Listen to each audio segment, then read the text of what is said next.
You ready? Why are you sitting up like that? Fix the light a little bit so that we both are lit up. Okay. You ready? Hi guys. Welcome back to my channel. I am Shelby of Shelby in the Book Club, and this is Gigi Made It, also my mother. A lot of you don't know that I'm the first thing that she ever really made. And today we're going to talk about, I'm going to ask her some questions about books because she is the reason that I love books. And a lot of you always ask, how did your mom do it? I can't get my kids to read, and so on and so forth. So if you would like to hear it, here we go. We gonna laugh the whole video. No, I won't laugh another time. Yes, you are. Are you sure? Mm.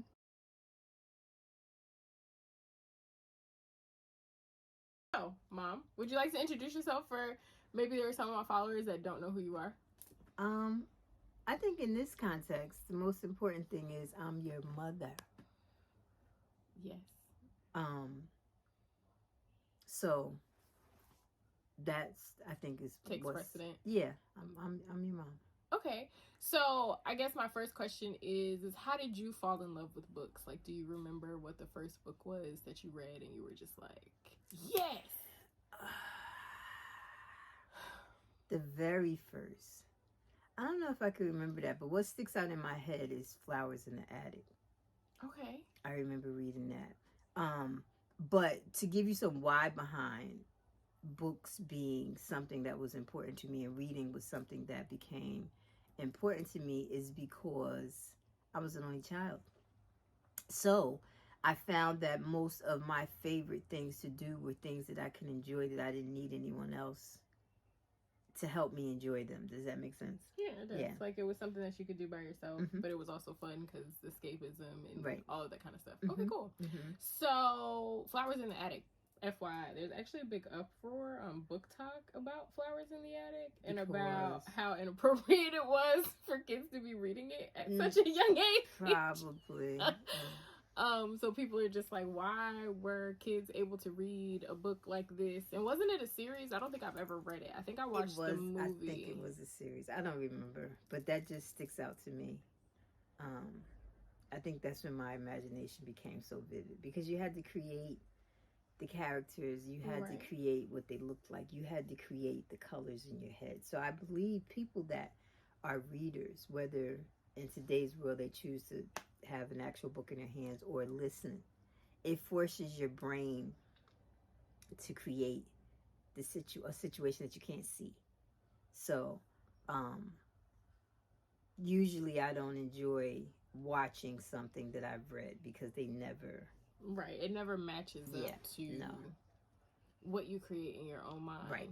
But I feel like when we read Lovecraft Country, I remember at first you were like, I don't like it. Right. It ain't. Right. No. It was like the first couple of minutes of that first episode. She was like, no. No, like that's not when he was on the bus. Nope. That was a little girl, not a boy. So, yeah. Usually, the one book though, and I don't remember if you remember this, we were in the movies to see something. Yes. And the coming attraction was Da Vinci Code. And, you know, we eating our popcorn and watching.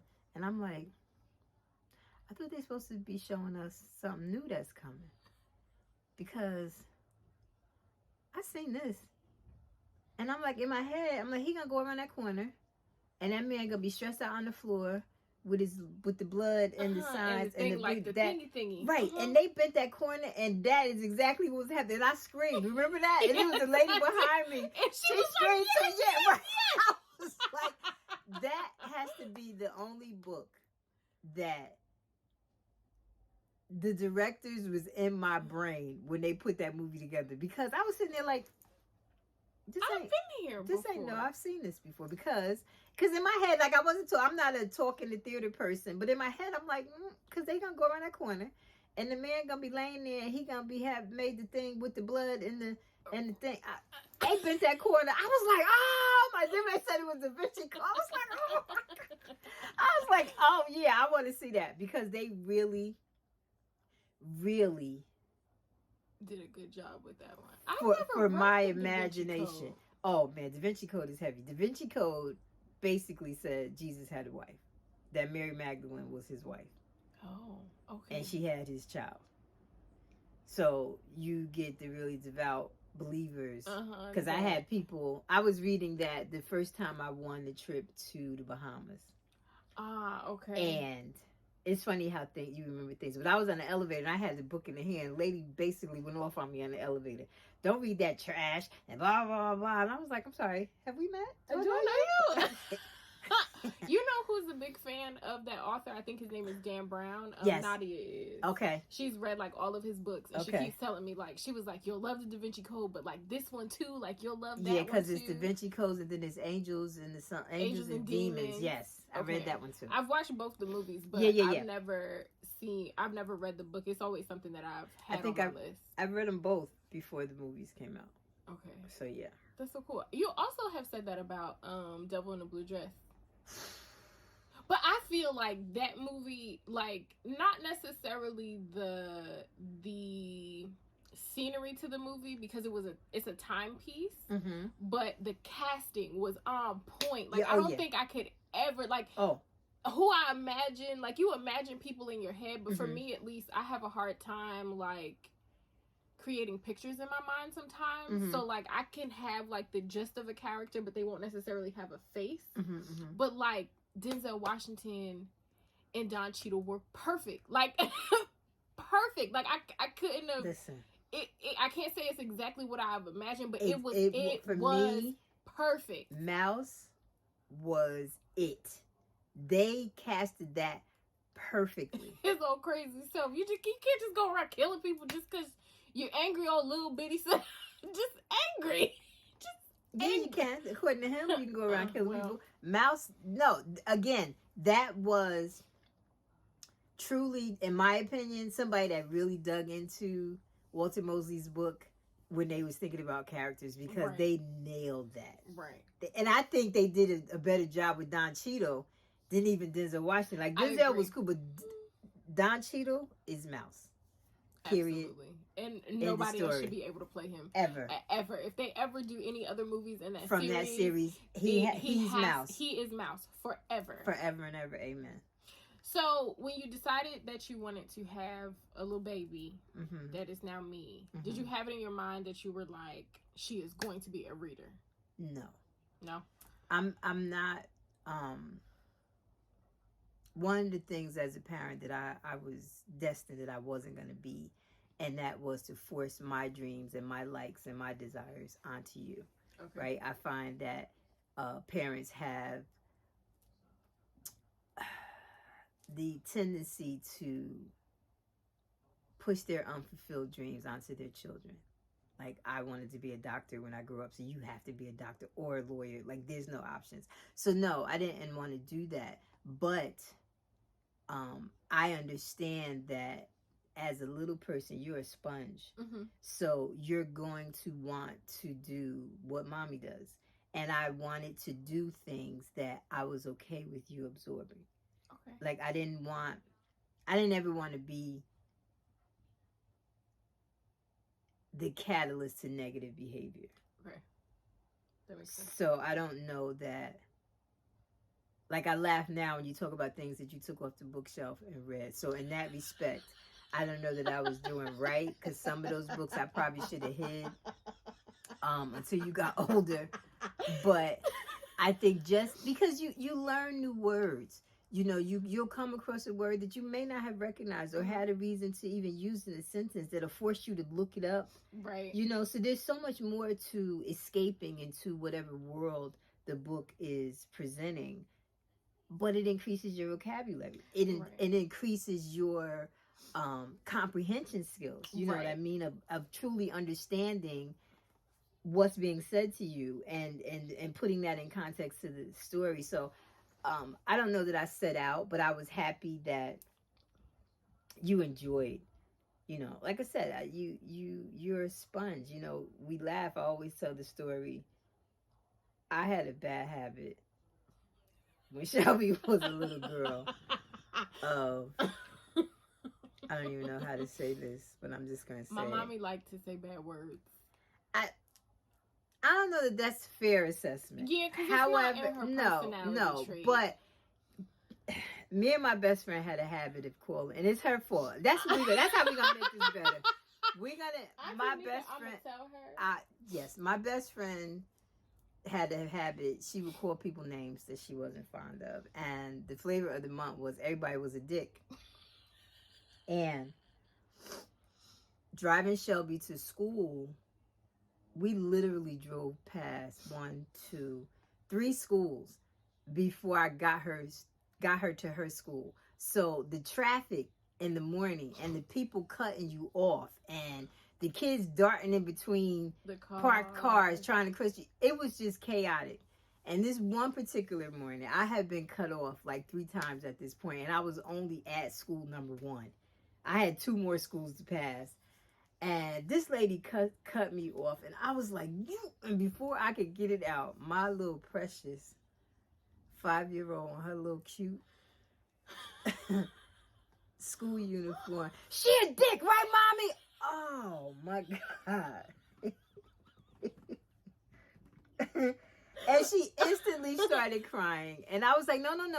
Mommy, in this case, mommy's wrong. Mommy said a bad word, and that's not something that you should repeat. So my point in all that is if you got littles around you and they're saying something that you're embarrassed that they said in front of somebody, don't say, I wonder where they got that from. Because that would be a strong you. They got it from you. For you. And I've told people before, like, I don't think we ever had a conversation about reading. It was just always a thing that I kind of gravitated towards. Like, I feel like her and my dad have kind of just like whatever I liked at the moment, whatever was the like of the season, like they, made space for that, right? Like, I was in dance school for a little while. Then I got sick of that. We had fish for a little bit. Then I got sick of that. I've tried a little bit of everything, and my mom has always been my biggest cheerleader. Like, I tell people all the time, if I was going to sell rocks on the side of the road, my mom would be standing there with a sign like, y'all better buy my baby rocks. Dang it, she got rocks. And buy them, they pretty. They are. So I don't think it was ever a conversation, and I never felt forced. But I also think we come from a family of readers. Yeah, we do. So like I've spoken about my Uncle Mark before. Uncle Mark always gave us books for Kwanzaa. He was always still is somebody that I look forward to talking about books with. So like Mom said, like I think it's the space that you create for them, and then you have to figure out the things that they liked. Like when I was a kid, I feel like I read a lot of fantasy stuff. Like there was, what was that? The Inkwell or the Inkwell? Inkwell, right? That was the thing. I liked that. There was a Harry Potter phase. There was, I liked the fantasy kind of stuff. And then as I got older, or I got started bored, sneaking books off my bookshelf.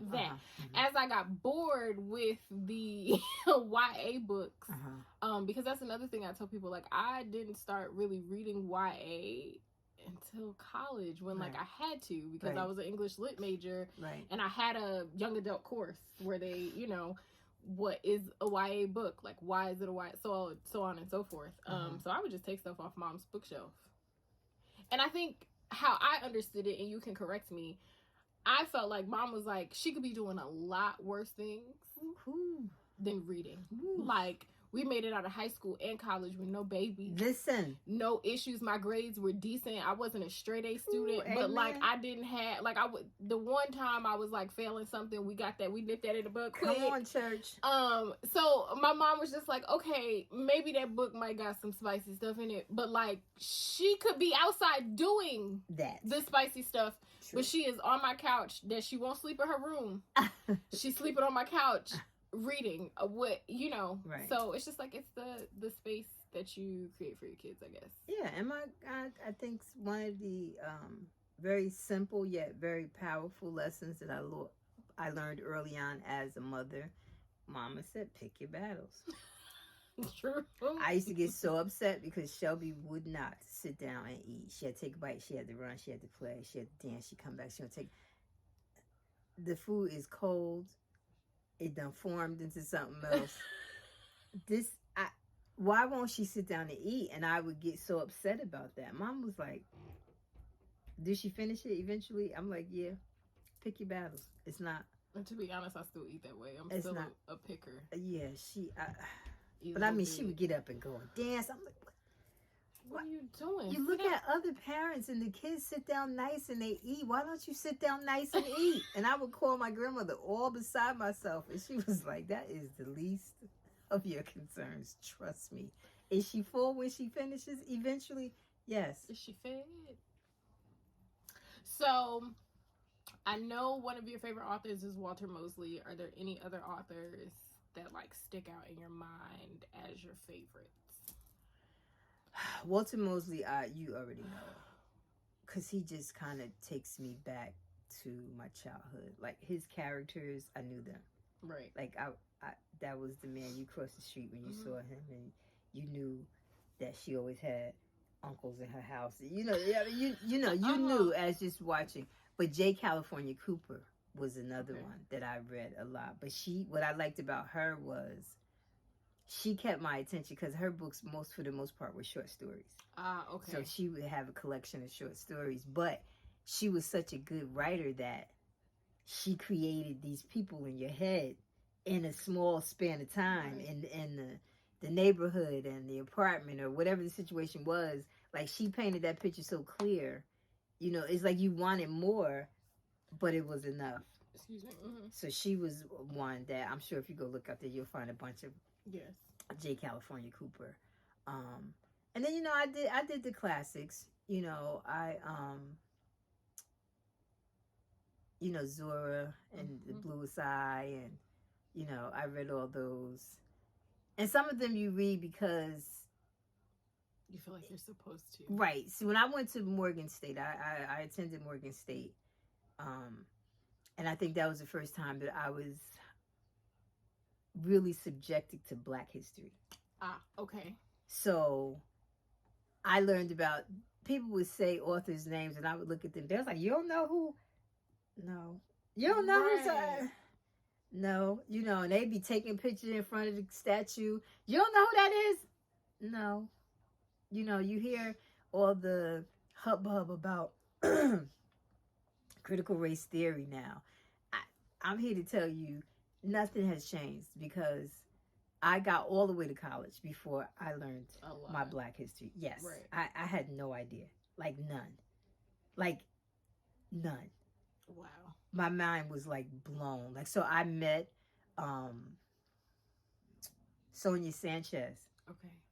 While I was at Morgan State. That's when I fell in love with her poetry because she was the keynote speaker for something that was going on. And baby, I was hooked. I couldn't get enough of Sonia Sanchez. And then fast forward so many years later, you know, Amina Bay, my girlfriend, I say she's my, I have my own personal Angela Davis. Absolutely. They had Sonia Sanchez come in to speak. And I was like, Amina, can I come? She was like, sure. What do you mean? Of course. I was like, but I looked at the thing, the tickets are sold out. She was like, girl, bye. You family. You could come. And I was like, okay, but can I bring this suitcase worth of books for her to sign? She said, well, now, we ain't going to harass the lady. But so Amina introduced me to her. But we took her back to the airport. So I was able to be in the car and have a conversation with her and tell her, you know, where I fell in love and what poetry. So, yeah, reading has opened up. Like, you know, most of my favorite books, I was big on, if they're going to be at a bookstore, I'm going. Yes. And I need you to sign a new book. And could you sign these other 20? Oh, no, no, not all of them. One or two, maybe? No? Okay, all right. Remember, we met harassment? Tyler Perry that way. Yep. From his book. Yep. I'm trying to think who else. Walter Mosley a couple of times. We've definitely been to a few book signings. Yeah. Which I meant to tell you, I grabbed the tickets for the Viola Davis. Okay. Later this month because her book is coming out this month. Okay. But I think that's really cool. I also think that you know, you often say that you're not a writer, but really you are, because I remember when I was a kid, you used to write poetry all the time. Yeah. Yeah. So you are a writer. Yeah, I guess. She's a writer, guys. I'm something. I'm something. So you could probably you probably have it around here somewhere. You could dig up your poetry and put that in a book. The people they would buy it. They would buy it. Mm-hmm. So what are you currently reading? Or I am listening. So, for those of you that don't know, I knit. That's my main thing. And so, in order for me to enjoy reading as well as knitting, I listen to books now more so than now. I'll buy a book because I want to support the writer. I know that book sales is what impacts New York Best Time sellers, all stuff. So I got a ton of books that I've purchased and I ain't cracked the cover because I will purchase that and the audio version and listen. So right now I am knee deep in The Wheel of Time. I'm on book 6 out of 5,000, it appears. Yeah, I think it's like 12 or 13 I think. But I'm on book 6. And once again, I'm enjoying it. I find right now, in the state of the world that we live in, I escape into my book. I will tweet on Twitter in a minute. Okay, I had enough of the real world now. I'm going into my book. Bye. It's safe in there. Y'all too much out here. So again, you know, and in this case, the show came before the books. I fell in love with the show on Prime before I even was aware that it was because of, you know, part of a book series. And followers kept saying, well, Gigi, did you read the books? I'm like, what books? They was like, oh, you got to read the books. And the first book, you know, if you've watched Game of Thrones, you know there's 5,000 books. And they take a couple chapters and make years worth of material. But I thought that they did such a good job at kind of capturing what went on in that first book in the series. A lot of it they kind of did as flashbacks, but they got the key points in there because I kept saying, oh, okay, that's when Soul Boy was sitting. He was thinking, okay, that's his mother. You know, so it was like, it wasn't far-fetched. It wasn't like I couldn't relate to the characters that they introduced in the book versus what I saw on the screen. Because I said, that's that big monster-looking dude. Okay, all right. You know, so it was that kind of thing. Like, I kind of can appreciate. So now I'm kind of looking forward to see what they're going to do. What they do with the series. Yeah, because there's so much they can do with it. Really? Like, they could truly spin off from each one of those characters and give them their own show, because it is. It being so many books, kind of like, it makes me nervous. Because there's so much that I want to read. Yeah. You know? They're doing a good job at really unfolding the story, you know, and the main characters. Like right now, I'm getting ready to get pissed off because they're not giving me enough of the one character. Like they kind of hinted at him at the beginning of this book, and then I heard hide no hair. Is he dead? Like what happened? Where he at? He said he was coming to help, and that was 50 chapters ago. Like where is he? But they're doing a good job, and for me to stick with it so long, because like I said, I'm on book 6. Yeah, she's been like super knee deep in it. Yeah, like haven't really, like I came out of the books just to watch Bridgerton, and then I went back. Well, hopefully you're done by August, because I think then I was gonna say we should listen to House of Dragons together. Oh, that's a book. There's a book. Oh Jesus. Her love of reading again, like I feel like it never like died. She just kind of moved her like crafty eyesight somewhere else, and got into knitting and stuff. But her like reading again and listening to books again is because of me. Yeah. Because I'm like, mommy, look, mommy, this, mommy, that, and she's like. Can we talk about when she first said she was gonna do book club? And like she said, I'm resident cheerleader. Woo, yes, go. What you need? What mommy gotta do? Why? Yay, let's do it. You know, let's tell the people, build up the file. Let's do. Mommy, we're reading the book. I said, oh yeah, okay. I'll make sure I include it. And then she was like, you got you. I was like, oh, I'm reading too. You was like, yeah. Yeah, Mom. That wasn't. Because somebody gonna have to be there. If don't nobody show up for the book discussion, my mama need to be there at least and know what I'm talking about. Nobody told me, but that was a good one because the very first book was Speaking of Jesus having a wife. Woof. What was the name of? Yep. That one was heavy. I'll put it on the screen. Yeah. But that was good. It was a good book.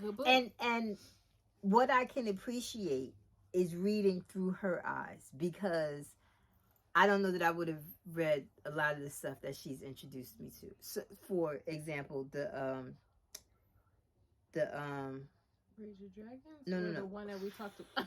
Oh, we can talk about Rage of Dragons in a second. The one that we read for my birthday? No, the one that they made the show on HBO. Oh, Lovecraft Country? Shelby said one book was going to be a mystery and the other one was going to be scary. Okay, I'm not reading the scary one. Mm-hmm. Is what I said. I'm not doing that. And she was like, Mommy, I think you might, I'm not, listen. Because I got into that book and did not turn it loose. We like magic and witches and werewolves and vampires and all of that kind of stuff. Right.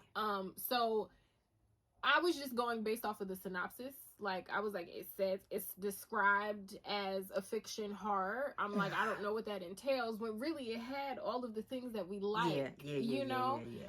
I mean, I enjoyed it, but I don't know that I would have picked that book up on my own, is my point. So she hasn't broadened my horizon with books, types, and genres, because, like, nobody could have told me that I would have enjoyed 6 books in. I don't know that I would have. Right. Like that, it seems intimidating when you think of, or we can use Game of Thrones as an example. I haven't gotten through all of the Game of Thrones books. I've listened to the first 3, maybe. Okay, I haven't. And they're really good. It's just a lot of information. You know how like every time we watch the show over, because we watch Game of Thrones at least once a year. At least once, maybe twice, because HBO do the thingy over during Christmas. So twice a year. But Shelby, every time you didn't tell me that is that so and so's uncle? That's his daddy. Shelby. Why ain't nobody told me that was his daddy? I'd be like, Mom, every time. How old is the series? I didn't catch that conversation because there's so much going on.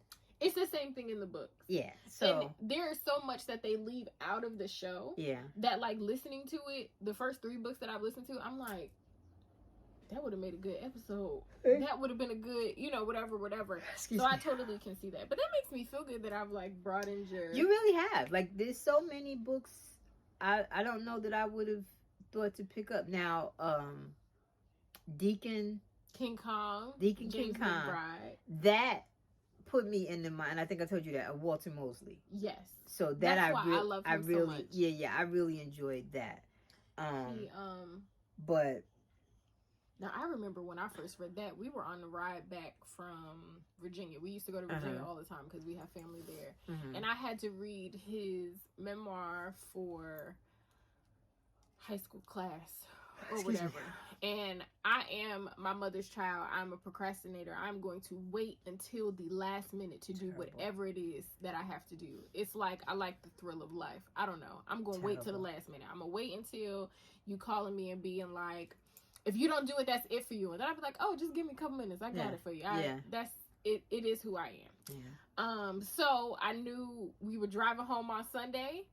I was going to be in the car all day. I'll read the book in a day. Once I get home, I'll write my paper that's due on Monday.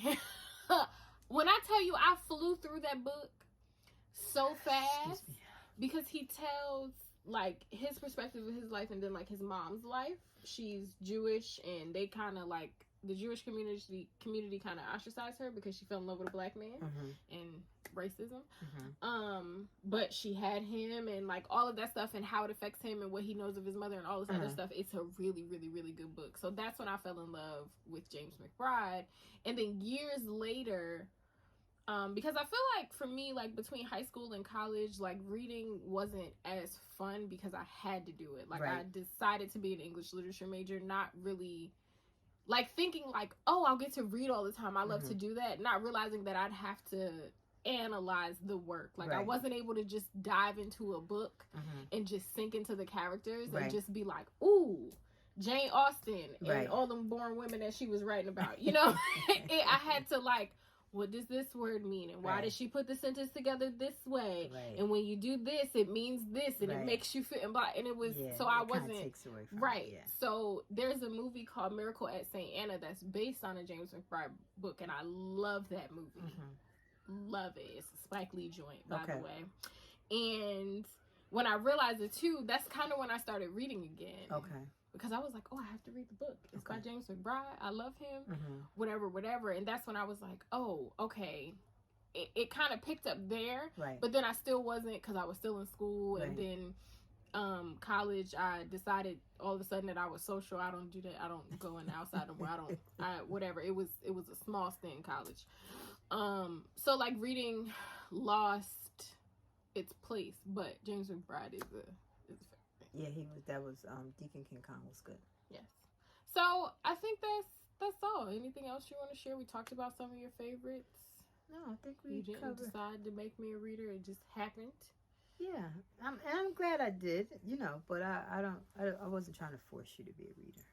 I wanted you to be, because just like you said, when you read because you had to, you didn't enjoy it. Right. So wanting to read versus having to read is two different things. Absolutely. So yeah, if you guys have any other questions, we can do a part 2. I mean, we're always together. Don't look so excited. If no one has told y'all today, I love you. Don't force the babies to read. Don't force it on them. Yeah, don't force Reading is reading. Comic books is reading too. I had a mom DM me and was like, "Oh, my son wants to read his comic books," and I was like, "Girl, do you know how hard it is to read the little blurb and then connect it to what's happening right, in the and them picture?" Stories be intense, and they be moving fast, Yeah. okay? Because the aliens be coming, Right. and the Spider-Man didn't know he was Spider-Man, and right, all of this other stuff that's going on. That's actually very, very intense. Like Right. that's cool that your kid can read the stuff and look at the pictures Right. and pick up on all of what's going on. So reading is reading. Yep. Don't force it on them. They'll Right. figure it out, or they won't, and that's fine too. Yep. That's fine too. Yep. If it ain't for everybody. Okay. Facts. So we will see y'all. Well, I'll see y'all soon. I don't know when I'm gonna get her back on. Bye, guys.